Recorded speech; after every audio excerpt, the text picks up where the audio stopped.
Brand new format this year with home, towns, and conferences. And here we go. At the stripe today, James Riley against Zach Tucci. Riley made his season debut for the Chaos last week. Remember, Pat's brother Matt has played sparingly this year. Last year, he was the lefty on the attack line as the Cannons engineered that turnaround from 1-9 to 7-3. Ryan Minikis with the skip pass, and there's our first goal of the playoffs. It's Jules Henningberg just inside the arc.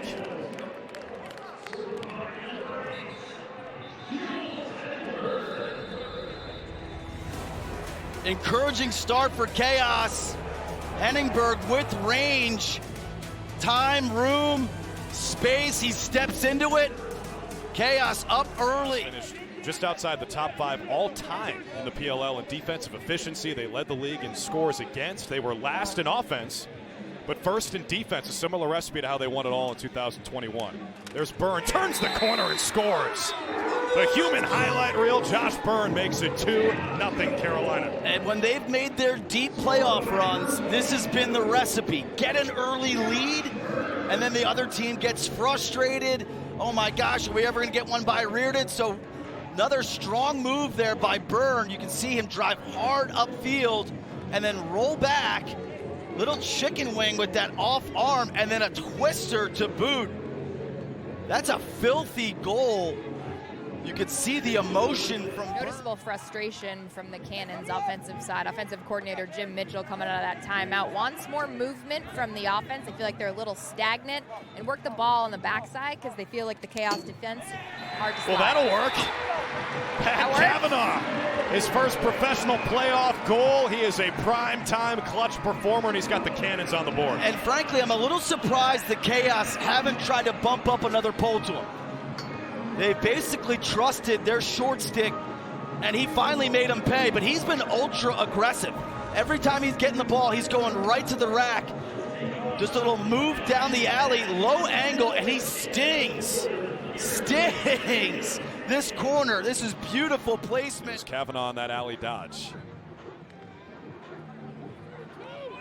Aslanian feeds in front, Kerr scores.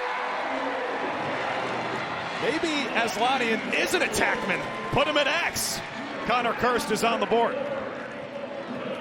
Great action here by Cannons offensively.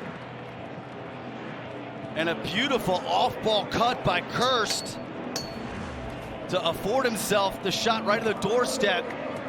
You can see that cut right down that seam, compromising the defender. Like, do I stay with you or do I go to the guy on the perimeter? You're trying to dodge. By the way, I like the specification of stationary screen. And it works to perfection. Andy Towers and Matt Panetta and Jamie Hanford, well done by the staff. Chaos back in front. I don't think this is exactly how they drew it up. I think this is Ty Kurtz not being a robot, because he sets the pick. They actually don't get the matchup they wanted. But within that two-man game, Kurtz just kind of slips behind it. He catches it with pace on the run, and I think it just surprised everyone, including head coach Andy Towers. Minikis had the assist on Kurtz's goal. That's 2 for Minikis already. Marcus Holman on this side of the field, still stuck on one shot. Bardaro, a sharp angle and a tough finish. That's 9 goals in 9 games as a rookie for Alex Bardaro. Yeah, consistent, steady production. He played at Princeton before finishing his career at Georgetown. He played under Jim Mitchell. That was his offensive coordinator at Princeton. It's now his offensive coordinator with Boston. So seamless transition for him from the college to pro ranks. You know, I talked to him like, hey, how easy was it to assimilate? He's like, oh yeah, I knew exactly what we were doing, where to be. Carolina maintains possession. Kurt spins it back to X. 15 to shoot. Go! Scott with a quick feed against Eppel. Dunks it home. The rookie Ross Scott puts Carolina back in front. He's just got to be more aggressive. He can beat almost any player on a one-on-one matchup because of his ultra quickness. You match that with the creativity of a backhand shot, and you see why the Chaos loved him coming out of Rutgers. He's got Chaos first-team All-Pro defenseman Rowlett suspended after a hit to the head of Alex Fardaro in this matchup, which was the same one we saw to close out the regular season. Kurtz, the underhand shot, count it. That's 2 for Ty Kurtz. With goals at a premium, Chaos take a 2-score lead. Good action here by Chaos offensively. Simple lacrosse. You get a dodge, a little help inside. Let's swing it to Byrne. Surveys the field, finds a cutting Kurtz. That little soft dead spot in the Cannons defense. Catch, underhand, a little flare for the dramatic, and he beats Kurtz 5-hole. Single digits on the shot clock. Back to Kavanaugh. Behind the back feed. Campbell couldn't handle it. Reardon spoons it. Ahead to McKay. What an outlet pass. Starts the transition. McKay behind the back. Byrne from a sharp angle.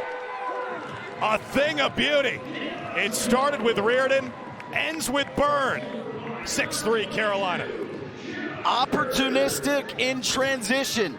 You don't want to get in a track meet with the Cannons, but you want to run against a runner. And you want to make a team pay for their mistakes.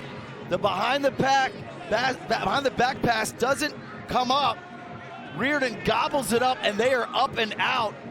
McKay, you can see the little nifty behind the back. Eppel slides upfield off of Byrne. Don't love that decision. And Reardon realizes, okay, we got something here. Growing up, I was the in-home, and I didn't really like being the in-home. It was like, I like to stay out on the field. Yeah. The sun is shining on the sin bin right now. The whole field is covered in shade. Chaos to the power play, second time today. Already half of it has expired. Skip pass in front. Jackson waits and scores. Kyle Jackson continues to feast on the power play. That's his 4th power play goal of the year. Tied for tops in the league. Off a gorgeous skip pass that knifes through the defense. And then Jackson on the doorstep yanks this low to high. Watch this feed by Henningberg, zipping that across. Jackson wisely catches this, and watch him take this one extra step upfield. So instead of just catching that and rushing that shot off, he lets Eppel over-rotate or run past him. That step upfield increases his angle. The NHL, kind of like the hot goaltender that you just can't solve. Chaos on the power play after the penalty against Jeff Traynor, which was not as bad as I thought it was in the moment, but still a minute, and it leads to another goal for the Chaos. Guess who? It's Kyle Jackson again. He had 3 power play goals in the regular season. He's got 2 today, and that might be the dagger. Up 5 with 5.5 to play. And sometimes the ball just kind of bounces your way. They throw the ball inside to Knobloch, and it just trickles to the perimeter. And wisely, Kurtz just picks it up and zips it right through to Jackson.